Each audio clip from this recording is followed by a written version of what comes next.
నమస్తే, welcome to signature studios. Nizamabad జిల్లాలో ఉన్నాము. ఇందూర్ అనగానే సనాతన ధర్మానికి, అదేవిధంగా హిందువులకి కంచుకోటగా మనం చెప్తా ఉంటాం. సో ఇక్కడ దాదాపుగా కూడా మనకి పురాతన దేవాలయాల గురించి మాట్లాడుకుంటే చాలా ప్రత్యేకత అయితే ఉంది. దాదాపు వేల ఏళ్ళ చరిత్ర కలిగినటువంటి ఆలయాలు అయితే మనకు అడుగడుగునా కనిపిస్తాయి. సో పురాతన దేవాలయాలు అనగానే నిజామాబాద్కి పుట్టినిల్లుగా మనం చెప్పుకుంటూ ఉంటాము. అసలు మనము ఇక్కడికి రావడానికి గల ముఖ్య కారణం ఏంటంటే నిజామాబాద్ జిల్లాలోని ఏదైతే గాజుల్పేటలోని ఒక చిలుకల చిన్నమ్మ ఆలయం దగ్గరికి అయితే మనం రావడం జరిగింది. యాక్చువల్లీ ఇది మనం ఇక్కడికి వచ్చిన తర్వాత ఎవరిని అడిగినా కూడా ఇది మాకు తెలియదు, అంటే ఈ ఆలయానికి సంబంధించినటువంటి చరిత్ర ఎన్ని సంవత్సరాల చరిత్ర అని చెప్పేసి మనం అడిగితే మాకు తెలియదు అని చెప్పేసి వాళ్ళు. సో ఒక అరుదైన ఘటన అయితే జరిగిందని చెప్పుకోవాలా. యాక్చువల్లీ ఇది ఒక షెడ్ లాగా కనిపిస్తూ ఉంది. ఇక్కడ ఆలయం ఎక్కడ ఉంది అని చెప్పేసి మీరు ఖచ్చితంగా అనుకుంటుండొచ్చు. సో మనం ఒకసారి స్క్రీన్లోకి వెళ్తే యాక్చువల్లీ మనకి ఈ షెడ్ ఏదైతే ఉందో దీని పక్కనే చిలుకల చిన్నమ్మ తల్లి ఆలయాన్ని అయితే మళ్ళీ పునర్నిర్మిస్తూ ఉన్నారు. చాలా పెద్ద మొత్తంలో అమ్మవారి ఆలయాన్ని అయితే కడుతున్నామని చెప్పేసి మనకు తెలుస్తూ ఉంది. కాకపోతే ఆ విగ్రహాలు ఏవైతే ఉన్నాయో పురాతన దేవాలయంగా మనకు తెలుస్తూ ఉంది. మరి చెట్టు కింద ఉండేనా అమ్మవారు, మరి ఎక్కడ ఉండే అనేది మనకు తెలియదు. కాకపోతే ఆలయాన్ని నిర్మించుకుందాం అనే ఒక సంకల్పంతోనైతే ఆ విగ్రహాలు ఏవైతే ఉంటాయో ఆ విగ్రహాలని తీసుకొచ్చి ఇక్కడ అమ్మవారి పూజాది కార్యక్రమాలు అయితే చేస్తూ ఉన్నారు. ఈ చేసే టైంలోనే చిలుకల చిన్నమ్మ తల్లి ఆలయం అని చెప్పేసి మనం మాట్లాడుకుంటా ఉన్నాము. ఈ అమ్మవారి గురించి మాట్లాడుకుంటే యాక్చువల్లీ ఇవాళ ఒక మిరాకిల్ జరిగిందని చెప్పుకోవాలి. నేను పోచంపాడ్ బ్యాక్ వాటర్ గురించి ఒక స్టోరీ చేద్దామని చెప్పేసి మనం వెళ్ళాం. అక్కడ కూడా ఒక చిలుకల చిన్నమ్మ తల్లి ఆలయానికి మనం వెళ్ళడం. యాక్చువల్లీ అక్కడ నుంచి సరే ఇక్కడ నీకు పని అయిపోయింది, ఆ నుంచి మళ్ళీ ఈడికి వెళ్ళు, ఈడ నేనున్నా అని చెప్పేసి పంపించడానికి మరి చెప్పడానికి మరి నన్ను ఇక్కడికి పంపించిందా అమ్మవారు అన్నట్టుగా కూడా నాకు అనిపిస్తూ ఉంది. సో ఖచ్చితంగా సనాతన ధర్మంలో ఇట్లాంటి ఇన్సిడెంట్స్ అంటే ఇట్లాంటి మనం బయటకు తీసుకెళ్ళాలి. అంటే దేవుళ్ళు లేరు అనే రోజుల్లో మనం ఉన్నాం. కొంతమంది నాస్తికులు ఇవాళ చాలా మంచి, అంటే మనం ఎంతో పవిత్రంగా భావించేటువంటి ముత్యాలమ్మ, దాంతోపాటు చిలుకల చిన్నమ్మ, దాంతోపాటు మనకి ఆ అమ్మవార్లకు సంబంధించి కూడా మనం ఎన్నో పూజలు చేస్తామండి. కాకపోతే కొంత వర్గానికి సంబంధించిన వాళ్ళు అసలు దేవుళ్ళే లేరు అనే వాళ్ళకు మాత్రం ఇది ఒక చెప్పు దెబ్బ అని చెప్పుకోవాలి. చిలుకల చిన్నమ్మ తల్లి ఆలయంలో ఈ చిలుకొచ్చి ప్రత్యక్షం కావడం అనేది మనం ఖచ్చితంగా మాట్లాడుకోవాలి. ఇది దగ్గర ఒక పక్షి అనేది ఒకే దగ్గర ఉండడం అనేది అసలు ఇంపాసిబుల్ అండి.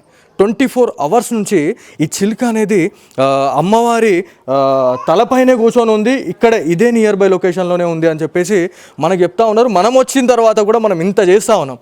ఏదైనా ఒక పక్షులే కావచ్చు, లేకపోతే ఏదైనా జంతువులే కావచ్చు, మనం చూసిన తర్వాత బెదిరిపోతాయి ఆబ్వియస్లీ. కాకపోతే ఎలాంటి భయం లేకుండా, చింత లేకుండా అది వల్ల అమ్మవారి దగ్గర సేద తీరి పండ్లు ఫలాలు, అంటే ఎవరైతే ఈ 24 hours ఎవరైతే ఈ దృశ్యం చూసిన తర్వాత చాలామంది కూడా ఇక్కడ ఉన్నటువంటి స్థానికులు ఎవరైతే ఉన్నారో వాళ్ళు పండ్లు ఫలాలు తీసుకొచ్చి ఇక్కడ నైవేద్యం పెడితే ఆ పండ్లు ఫలాలు తినుకుంటూనే ఆ రామచిలుక ఇక్కడ సేద తీరుతూ ఉంది. మీరు చూడవచ్చు లైవ్లో, ఒకసారి జూమ్ చేయండి. ఎంత అదృశ్యం, అసలు నిజంగా కళ్ళు సరిపోతలేవండి. ఎంత అదృష్టం ఉంటే కానీ మనకి ఇట్లాంటి దర్శనం రాదు దేవుళ్ళ దగ్గర. అంటే ఇదే చిలుక ఒకవేళ అనుకుంటే ఎక్కడన్నా నార్మల్గా ఒక చెట్టు దగ్గరనో, లేకపోతే ఇంకొక పుట్ట దగ్గరనో, లేకపోతే ఎన్నో దగ్గర నిలబడి ఏదో ఒకటి చేసుకోవచ్చు. మరి ఈ చిలుకల చిన్నమ్మ ఆలయానికి రావడం ఏంది, ఇక్కడనే దేవుడి దగ్గరనే కూర్చొని నేను పోను అనేటట్టుగా ఇవాళ అనిపిస్తూ ఉంది. ఆ చిలుకమ్మని చూస్తే నాకైతే ఇక్కడ నుంచి పోయేటట్టు లేదు. సో అమ్మవారి దగ్గరనే ఉండేటట్టున్నది. సో ఫైనల్గా ఇక్కడ అసలు స్థల పురాణం గురించి మనం మాట్లాడుకుంటే 100 ఏళ్ళు అయితే దాటిపోయి ఉంది. ఆలయ పునర్నిర్మాణం కోసం అయితే చాలా మంచి సంకల్పించుకున్నారు. కాకపోతే ఈ టైంలోనే ఇట్లాంటి అరుదైన ఘటన అనేది నిజామాబాద్ జిల్లాలో ఒక్కసారిగా వైరల్ అయింది. యాక్చువల్లీ మనకి 2-3 hours నుంచి కాల్స్ వచ్చినా కూడా మనం బై రోడ్ రావాలి కాబట్టి మనకి సమ్ టైం అయితే పట్టింది. సో ఇందులో భాగంగానే యావత్ 2 తెలుగు రాష్ట్రాలకు కూడా ఈ న్యూస్ అనేది మనం చూపించాలి. ఎందుకంటే ఇప్పుడున్న సిచ్యువేషన్లో సనాతన ధర్మాన్ని గురించి చాలా వరకు కూడా ఫైట్ చేయాల్సిన అవసరం ఉంది. ఎందుకంటే భారతదేశంలో ఉండి కూడా మన దేవుల గురించి చాలామంది హేళన చేసి మాట్లాడుతున్న రోజుల్లో ఉన్నాం. సో ఇట్లాంటిది బయటకెళ్తే ఇదొక మెసేజ్ అండి. సో దేవుడు ఉన్నాడు అని చెప్పడానికి ఇదొక నిదర్శనంగానే చెప్పుకోవాలా. సో ఇది మొత్తానికి ఇక్కడ ఉన్నటువంటి సిచ్యువేషన్. ఇంకోటి ఏంటంటే ఎవరైతే మనకి ఇక్కడ స్థానికులు ఎవరైతే ఉన్నారో వాళ్ళతో కూడా మనం మాట్లాడే ప్రయత్నం చేద్దాం. అసలు ఏంది అంటే ఎప్పుడు వచ్చింది, ఎప్పటి నుంచి ఇక్కడ ఉంది, అసలు ఇక్కడ అమ్మవారు ఎంత పవర్ఫుల్ అనేది కూడా మాట్లాడుకోవాలి. దాంతోపాటు ఇక్కడ ఆలయ వార్షికోత్సవాలు కావచ్చు, దాంతోపాటు బోనాలు, తెలంగాణలో బోనాలు అనేది చాలా పవిత్రంగా మనం చేస్తూ ఉంటాం. దాంతోపాటు ఊరవండుగ, పెద్ద పండుగ అని చెప్పేసి కూడా మనం మాట్లాడుకుంటూ ఉంటాం. ఇవన్నీ కూడా అమ్మవారికి చేస్తూ ఉంటాం మనం. సో ఇట్లాంటి పూజాది కార్యక్రమాలు చేస్తారు అనే దానిపైన మనతో మాట్లాడడానికి అయితే కొంతమంది స్థానికులు ఉన్నారు. అన్న మీరు చెప్పండి ఒకసారి అండి. యా అన్న మీరు చెప్పండి. అంటే ఈ రామచిలుకను చూసిన తర్వాత చిలుకల చిన్నమ్మ తల్లి ఆలయంగా మనం చెప్పుకుంటున్నాం. ఆ చిలుకల చిన్నమ్మ తల్లి దగ్గరికి ఒక చిలుక రావడం అనేది నిజంగా ఇది ఒక అరుదైన దృశ్యంగా మనం చెప్పుకోవాలి, ఇది అరుదైన ఘటనగా చెప్పుకోవాలి. సో ఏంటి అసలు ఈ ఆలయ చరిత్ర ఏం చెప్తా ఉంది, ఎన్ని సంవత్సరాలకు సంబంధించినటువంటి చరిత్ర ఇది? ఇది వచ్చేసి మేము ముందటిల్లు మాదే, మా తాతల కాలం నుంచి మేము ఇక్కడనే ఉన్నాం. నాకు వచ్చేసి ఇప్పుడు 45 ఏజ్. మా తాతల నుంచి ఉండే ఇక్కడ. అయితే ఇంతకుముందు ఏమైంది అంటే గుడి అది అనేది మొత్తం కూలిపోయేటట్టు అయిందని చెప్పేసి అక్కడికి తీసేసి ఇక్కడ ఇది వినాయకుడి షెడ్ యాక్చువల్లీ. అయితే దేవుడికి మనకంటూ ఒక విగ్రహం గుడి ఉండాలంటూ ఇక్కడ గాజులపేట వాసులు కుల సంఘాలు కలిపి కొద్దిగా పోగు చేసి డెవలప్ చేస్తున్నాము. అప్పటిదాకా ఇక్కడ ఉందని అని చెప్పేసి గద్దె కట్టి ఈ అమ్మవారిని ఇక్కడ నిలిపాము. అంటే అమ్మవారిని ఇక్కడ కూర్చోబెట్టి ఎన్ని నెలలు అవుతా ఉంది? దగ్గర దగ్గర అప్రాక్సిమేట్లీ 1 ఇయర్ అవుతుంది. 1 ఇయర్లో నిన్న ఈవినింగ్ 6:30 నుంచి ఈ రామచిలుక వచ్చేసి అక్కడ అమ్మవారి పైన ఉండి ఆ పూలు తెంపడం కానీ అవి వేయడం కానీ, మళ్ళీ ఎగిరిపోవాలంటే అంత షెడ్ ఓపెనే ఉంది, వెళ్ళిపోవచ్చు. కానీ ఏవి ఇచ్చినా తింటున్నది. మళ్ళీ మా మాత ఏంది అంటే కోరుకున్న వారికి ఖచ్చితంగా సక్సెస్ఫుల్ ఇస్తుంది మా మాత. చాలా పవర్ఫుల్ మాత. ఎక్కడి నుంచి వస్తారు. అంటే ఇప్పుడు ఆలయ నిర్మాణం గురించి మాట్లాడుకుంటే ఎప్పుడు ఆలయం అనేది ఫినిష్ అయ్యే అవకాశం ఉంది? అంటే ఎప్పుడు ప్రారంభోత్సవం అనేది, విగ్రహ ప్రతిష్టాపన అనేది? 3 months కావచ్చు, మేబీ 3 monthsలో అవుతుంది. చాలా పెద్ద మొత్తంలోనే మన పండగ వాతావరణం మా ఏరియాలో వస్తుంటుంది.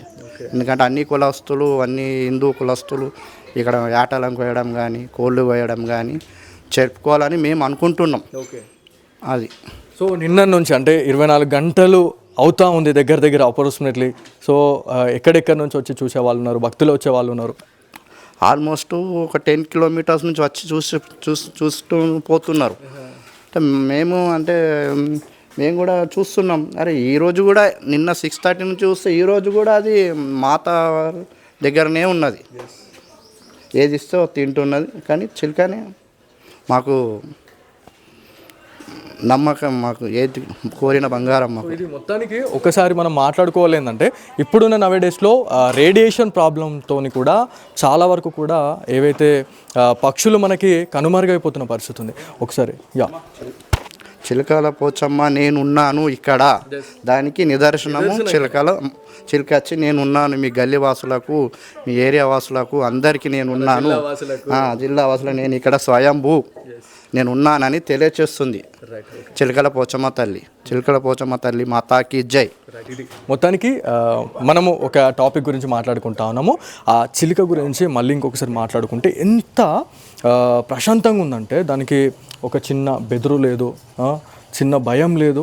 అది చాలా ప్రశాంతంగా తను సేదతీరి ఇక్కడ కూర్చున్న పరిస్థితి ఉంది.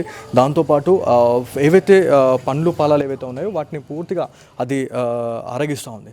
దాంతోపాటు మనం దాదాపుగా కొన్ని ఇయర్స్ నుంచి చూస్తే ఒకప్పుడు పొద్దున్నే మనకంటే పిచ్చుకలు, దాంతోపాటు రామచిలుకలు వాటి సౌండ్తోనే మనం మెలుకునేది.